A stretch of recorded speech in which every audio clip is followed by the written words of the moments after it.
Bismillahirrahmanirrahim. Assalamu alaikum. I hope you all are fine and staying safe and happy. I am your history teacher, Ms. Farheen, and I welcome you all to your history class. My dear students, as you know that we are on unit number 3 of your history 8 books. Pause the video and quickly open your history 8 books.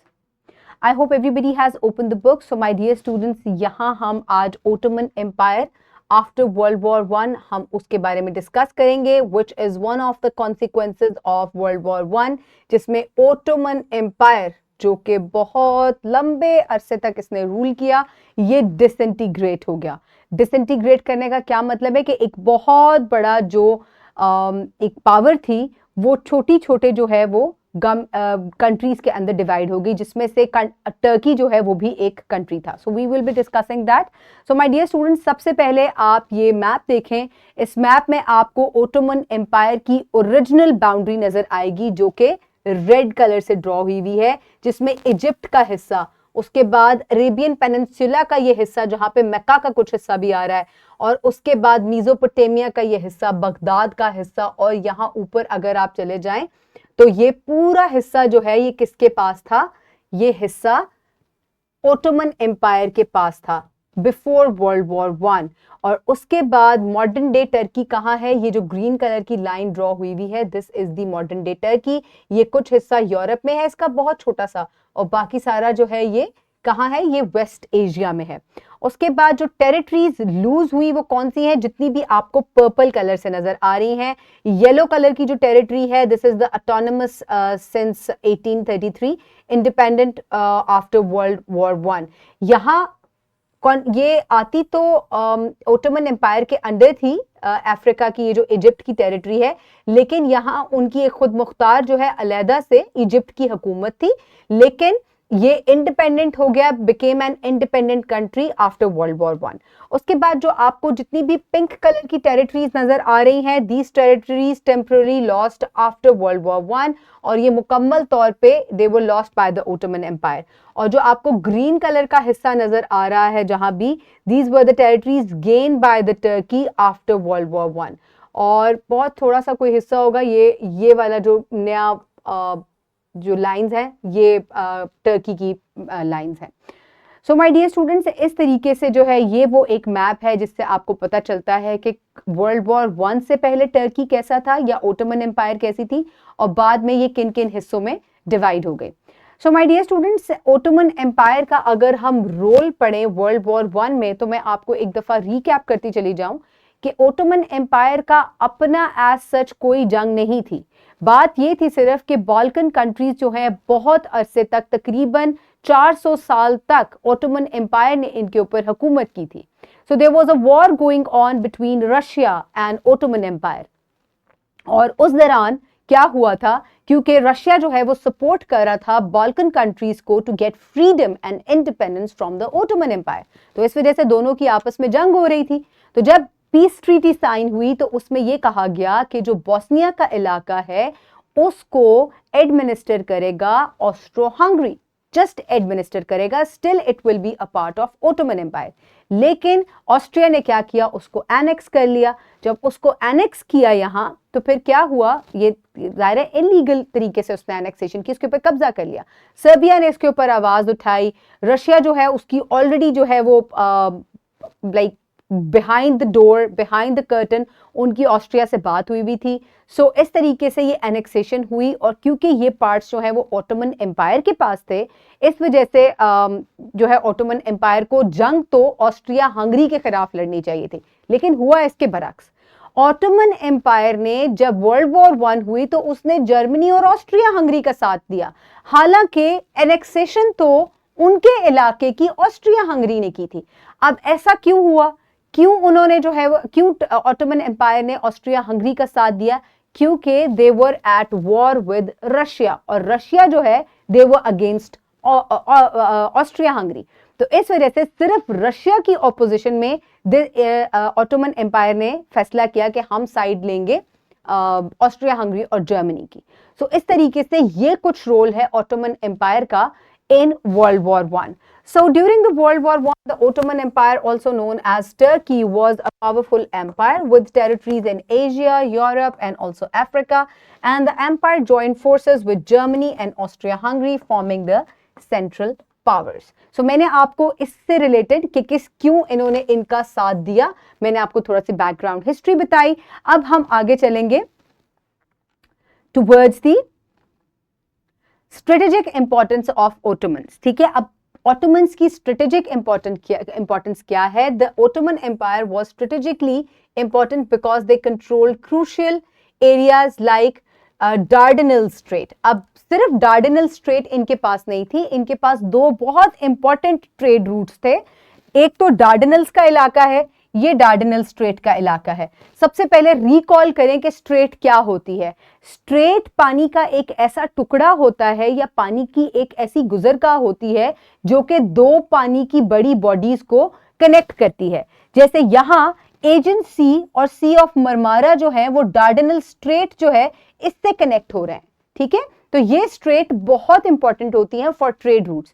और ये Dardanelles straight और उसके बाद Bosphorus straight जो कि black सी और सी of Marmara को यहां कनेक्ट करती है, ये भी किसके पास थी? ये ऑटोमन एम्पायर के पास थी. रशिया की नजर पहले से बॉस्फोरस स्ट्रेट के ऊपर भी थी, इसकी वजह से भी ये इसके साथ जंग करना चाहता था और इस पे कब्जा करना चाहता था.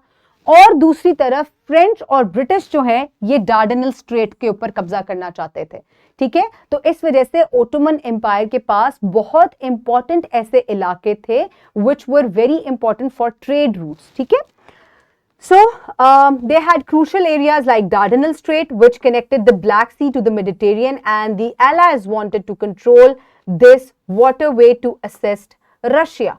तो ये वो इलाकों के ऊपर कब्जा करना चाहते थे ताकि रशिया को असिस्ट कर सके, और रशिया की भी इन इंपॉर्टेंट वाटरवेज के ऊपर जो है वो नजर थी. उसके अलावा गैलिलोपोली कैंपेन की अगर हम बात करें, ये हमने लास्ट लेक्चर में भी पढ़ा था कि गैलिलोपोली कैंपेन जो है वो फ्रांस और ब्रिटेन की तरफ से जो है वो की गई, जिसमें इन्होंने डार्डेनल स्ट्रेट जो है उसके ऊपर ये कब्जा करना चाहते थे, लेकिन इनको यहाँ हैवी लॉस का सामना करना पड़ा क्योंकि ऑटोमन एम्पायर ने इनको बहुत आसानी अपने इलाकों को डिफेंड किया. So the Allies, including England and France and Russia, attempted to take control of the Dardanelles, leading to the Gallipoli campaign, and the Ottomans fiercely defended the area, and the battle was long and grueling. ठीक है, कोई इसका खास नतीजा तो नहीं निकला, लेकिन जो Allies हैं इनको बहुत heavy loss जो है उठाना पड़ा.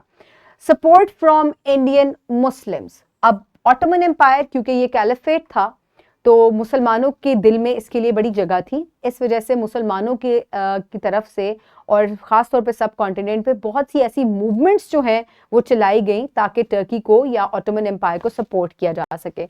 सो many Indian Muslim supported the Ottoman Empire during World war one because the Ottoman sultan held the title of caliph, the religious leader of the Muslims, and this loyalty to the caliph led to some Indian Muslims fighting against the British Empire. So ये British empire का राज जो है वो India में भी था, colonise किया हुआ था ये सब कॉन्टिनेंट का इलाका, और यहाँ से भी एक फौज जो है वो ब्रिटिशर्स वर्ल्ड वॉर वन में लेकर गए थे, वर्ल्ड वॉर टू में भी और वर्ल्ड वॉर वन में भी. लेकिन बहुत से मुसलमान जो हैं उन्होंने ब्रिटिशर्स के खिलाफ जो है वो जंग भी की और उनसे जो है वो इस बात पे बहुत नाराज भी थे क्योंकि इसकी जब डिसइंटीग्रेशन होने लगी at the end of world war one, जब इसको ये टूट गया इलाका, तो उस वजह से भी मुसलमान जो है वो चाह रहे थे कि ये इस तरीके से ना टूटे और इसकी बेहुरमती ना की जाए जो यहाँ पे बहुत से मजहबी मकामात हैं. Then comes the decline of the Ottoman Empire. So by 1918, the Ottoman Empire was weakened, facing the internal difficulties and defeats on the multiple fronts. In October 1918, the Ottomans signed an agreement with the Allies, ending their involvement in the war. So World War I Aahista Aahista 1918 में तो ये वैसे भी ख़त्म हो गई थी, लेकिन इसके ख़त्म होने से पहले ही एक पीस ट्रीटी ऑटोमन एम्पायर ने साइन कर ली थी with the allies British, Russians and French people कि हम जो है we are backing off from this war, क्योंकि इनके अपने ही अंदर बहुत ज़्यादा इंटरनल इशूज़ हो गए थे जिसकी वजह से they were unable to carry on this warfare. So the impact on the Middle East, अब इसकी डिसइंटीग्रेशन का या ओटोमन एम्पायर के डिक्लाइन का मिडिल ईस्ट पे क्या इम्पैक्ट हुआ? So the Ottoman empire's involvement in the world war one had a significant impact on the political landscape of the Middle East, leading to territories changes and influencing the future of the region. So मैंने आपको इसी presentation के start में मैंने जो आपको map दिखाया था उसमें आपने देखा कि मिडिल ईस्ट का इलाका, जिसमें ऊपर आपने देखा था पिंक कलर की टेरिटरीज थी, फिर यहाँ नीचे आके बगदाद और इराक का इलाका, और इसके अलावा नीचे अरेबियन पेनिनसुला का इलाका, ये तमाम जो है, और फिर इवन अफ्रीका के इलाके, इन्होंने जब फ्रीडम हासिल किया तो इससे एक तरह से मैप्स जो है वो पूरे के पूरे रीड्रॉ हुए थे. सो माय डियर स्टूडेंट्स, किस तरीके से चेंजेस आए थे वर्ल्ड मैप पे ये हम नेक्स्ट लेक्चर में डिस्कस करेंगे. लेकिन ओटोमन एम्पायर का जो है आज हमने ये पढ़ा कि ओटोमन एम्पायर की वर्ल्ड वॉर वन में क्या हैसियत थी, what was their role and how it declined overall after this warfare. So my dear students, for practice you can download this worksheet from the description box below this video, or you can get it in print form by your teacher. Pause the video and quickly finish the worksheet. I hope everybody has finished the worksheet. For your homework, you will complete exercise 2. And the question that you will complete is, what was the role of Ottoman Empire in World War I? So you will complete this short question. So my dear student, as the conclusion of this lesson, Ottoman Empire played a key role in World War I as a member of the Central Powers, and its strategic location, participation in Gallipoli campaign and internal struggles contributed to its decline and eventual collapse. So इसके हमने आज ये पढ़ा कि इसकी involvement क्यों हुई world war one में, और इसकी इन्वॉल्वमेंट की वजूहात क्या थी, क्यों गैलिपोली कैंपेन जो है वो स्टार्ट की गई, और ऐसे क्या इश्यूज आए जिनकी वजह से इसका डिक्लाइन हुआ. Those were mostly internal affairs. और आपको पता है कि जब आप वॉरफेयर आप कर रहे होते हैं, जंग लड़ रहे होते हैं, तो आपको बहुत इकोनॉमिक लॉस भी हो रहा होता है. आपने अपनी इतनी बड़ी एम्पायर भी चलानी होती है, जिसकी वजह से लोग जो है वो कंट्री में तंग हो जाते हैं. इतनी बड़ी एम्पायर में लोग जो है उनको काफ़ी तंगी का सामना करना पड़ता है, जिसकी वजह से बहुत सी अपराइजिंग्स जो है उनका सामना करना पड़ता है. सो ये वो कुछ वजूहात थी जिसकी वजह से ओटोमन एम्पायर का डिक्लाइन हुआ. I hope you have enjoyed today's lecture. Stay safe. Thank you so much and Allah Hafiz.